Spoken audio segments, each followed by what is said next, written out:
Bom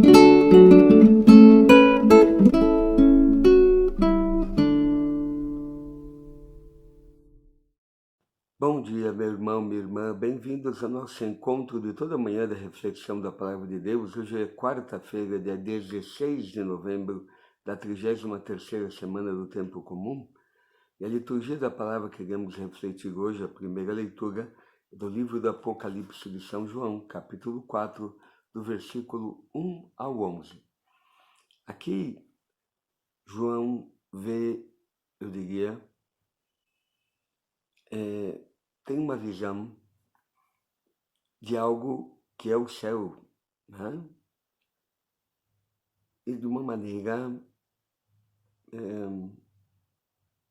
como eu vou dizer, toda figurada, porque ele vê um trono, e sobre esse trono, alguém que estava sentado, e parecia uma pedra de jaspe coralina, e havia um arco-íris envolvendo o trono. Mas para dizer do brilho, da santidade de Deus, que senta no trono. O Senhor governa as nações, governa o mundo, governa a história. Ele é o Senhor. E aparecem outros tronos, com 24 anciões, cada trono, né, tem um ancião, são 24 tronos. Figura dos 12 apóstolos e dos 12 patriarcas, né? A antiga igreja, fundada no povo de Israel, e o novo Israel, fundada na igreja dos apóstolos. E aqui aparece um outro sinal de 4 seres que têm olhos, etc., mas ele descreve aqui, não? O primeiro parecia um leão, o segundo parecia um touro, o terceiro o rosto de um homem, o quarto de uma águia, que é a figura dos 4 evangelistas, não? E dos 4 evangelhos. O importante é que todo este grupo de pessoas e de seres que aparecem louvam, bendizem, chamam de santo o Senhor. E é isso que nós somos chamados, seja na liturgia da Eucaristia, seja em algum sacramento, seja quando a gente se reúne para rezar, nos é dada, eu diria, a graça de poder falar que Deus é bom, que Deus é santo. O homem foi criado por Deus para bendizê-lo, louvá-lo, proclamar a grandeza de Deus. Mas depois do pecado, o homem parece que olha a sua vida e como nada sai como ele quer, nada é como ele gosta, sempre está murmurando, reclamando, insatisfeito. Ou seja, aquele homem que foi criado para louvar o seu Criador, hoje não consegue. Consegue apenas murmurar, maldizer, reclamar. E aqui é isto que faremos no céu. Proclamar como Deus é bom. Mas esta proclamação da santidade e da bondade de Deus, nós já começamos a vivê-la aqui, nesta terra, neste tempo. Cada vez que celebra a Eucaristia, a Igreja Celeste se une à Igreja Terrestre nesta grande ação de graças, de louvor, pela obra de salvação que Deus fez e faz e quer realizar na nossa vida. Por isso aqui é um pouquinho São João tem esta visão, desta grande liturgia, desta grande reconhecimento da santidade de Deus. E por isso espero que nós, de verdade, fomos vocacionados agente do louvor, da bênção, não da maldição, não da murmuração, não da reclamação. Por isso, se o Espírito de Cristo está em mim, ainda que não entenda, que tenha cruzes, doenças, combates, posso proclamar como Deus é bom e proclamar a sua bondade, o seu amor. E eu espero que nós estejamos entre estes que louvam, bendizem e proclamam como Deus é bom. O Evangelho de hoje, do Evangelho de São Lucas, capítulo 19, do versículo 11 ao 28. Aqui, o Senhor conta uma parábola, porque estava perto de Jerusalém, e eles pensavam que o reino de Deus ia chegar logo. Alguns ainda não tinham entendido que o reino dos céus é o próprio Jesus. Aquele que vive na comunhão com Cristo, está na comunhão com o Pai, já aqui começa a experimentar, a viver o reino dos céus. Ou seja, a liberdade de estar amarrado, preso aos ídolos, ao dinheiro, ao poder, à fama, às minhas paixões, matar em mim as paixões, para me deixar livre, para fazer a vontade de Deus, para viver em Deus, para ser de Deus. Porém, aqui Jesus diz algo que é importante. O problema não é se o reino dos céus vem logo ou não. O problema é se eu trabalho com as graças, os talentos, tudo aquilo que o Senhor me dá, para eu poder fazer parte do reino dos céus. Entende? E por isso ele conta aqui uma parábola de um homem que partiu para uma terra distante, um país distante, para ser coroado rei e depois voltar. Chamou os empregados e entregou 100 moedas de prata para cada um e disse, olha, negociem até que eu volte. Essas moedas de prata, dizem muitos padres da igreja, é a palavra de Deus, a Sagrada Escritura, que nos é dada esse talento para que ela frutifique e realize na nossa vida. E é interessante porque em outro evangelho da parábola dos talentos, este rei entregou a um 5, a outro 3 ou 2 e a outro 1 talento. Acho que é 5, 2 e 1. E é interessante naquele evangelho, porque aquele que pegou 5 trabalhou e frutificou mais 5. E o outro que pegou 2, frutificou e deu mais 2.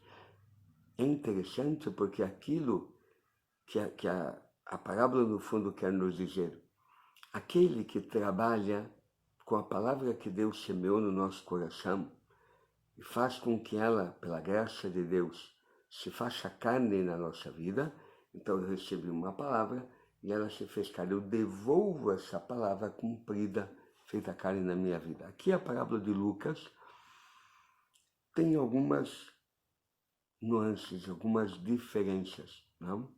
Porque cada empregado recebeu 100 moedas. E o patrão pediu para que trabalhassem.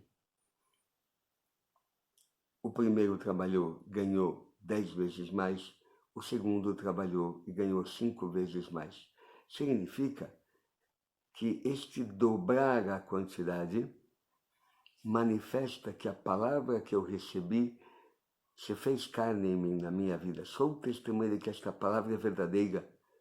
Não é uma loucura, não é uma utopia, não, ela se realizou na minha vida. Ela se realiza.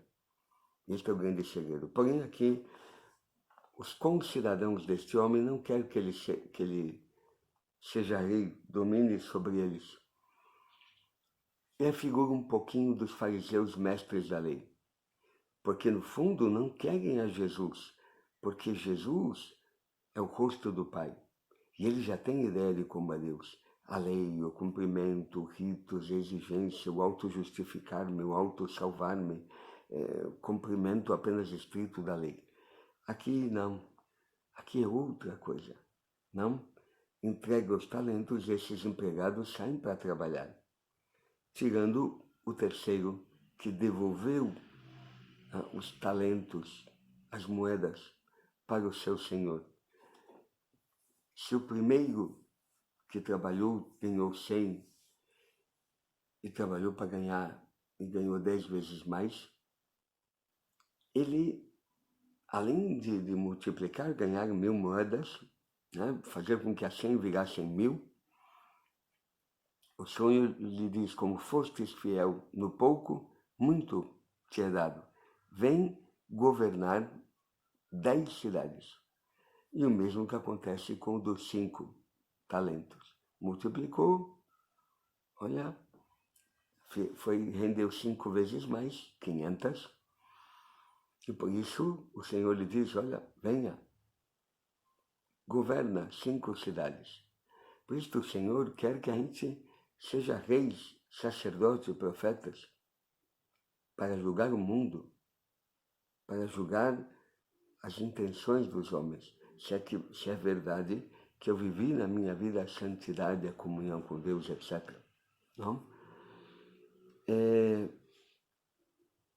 E quando aparece este homem, o servo que apenas tinha ganhado 100 e devolve essas moedas ao seu senhor, ele diz, olha, tinha medo que você, sendo exigente e colhe onde não plantastes, não? Onde não semeastes, ele ficou com medo e enterrou no lenço, que era o que era muito usual na época de Jesus. Alguém te confiava um bem, tu enterrava ou guardava de um jeito num lenço para ninguém descobrir, e quando aquela pessoa que te pediu para guardar aquele bem aparecesse, você tinha como devolver.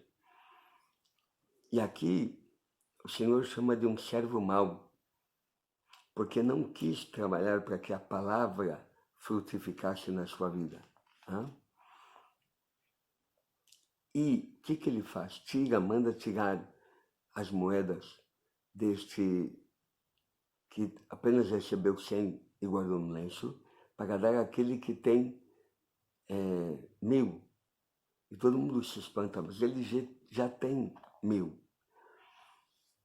E aqui Jesus, na parábola, acrescenta, não diz, olha, já que ele foi fiel, então aquele que tem receberá mais em abundância, e aquele que não tem, até o que tem lhe será tirado. Eu espero que de verdade a graça de Deus, o amor de Deus, o perdão dos nossos pecados que nos concedeu o Senhor, ele não pegue de volta, mas faça de verdade multiplicar e frutificar em nós. E se aparece em nós um sinal da obra de Deus, do seu amor, várias outras pessoas vão pedir este mesmo sinal e vão procurar ao Senhor. Eu espero que nós de verdade deixemos que Deus use de cada um de nós como instrumento de salvação, de redenção para o mundo. Por isso espero que esta palavra de hoje ajude a você e a mim a batalhar, a defender, a trabalhar com os talentos, para que quando Cristo voltar, eu não esteja de mãos vazias. Mas de verdade, aceitei fazer a vontade de Deus. Eu espero que o Senhor de verdade ajude a todos nós nesta intenção. Oremos. Bendito és tu, Pai Santo, do teu amor e da tua misericórdia. Bendito és tu por esta palavra que nos ajuda a nos animar a trabalhar pelas coisas do reino. Ajuda-nos de verdade a não duvidar do teu amor e a poder combater o bom combate da fé. Isto pedimos por teu Filho que convosco vive e reina na unidade do Espírito Santo. Amém. O Senhor esteja convosco, Ele está no meio de nós. Abençoe-vos o Deus Todo-Poderoso, Ele que é o Pai, o Filho e o Espírito Santo. Amém. Até amanhã, meu irmão, minha irmã, para esse nosso encontro da reflexão da Palavra de Deus.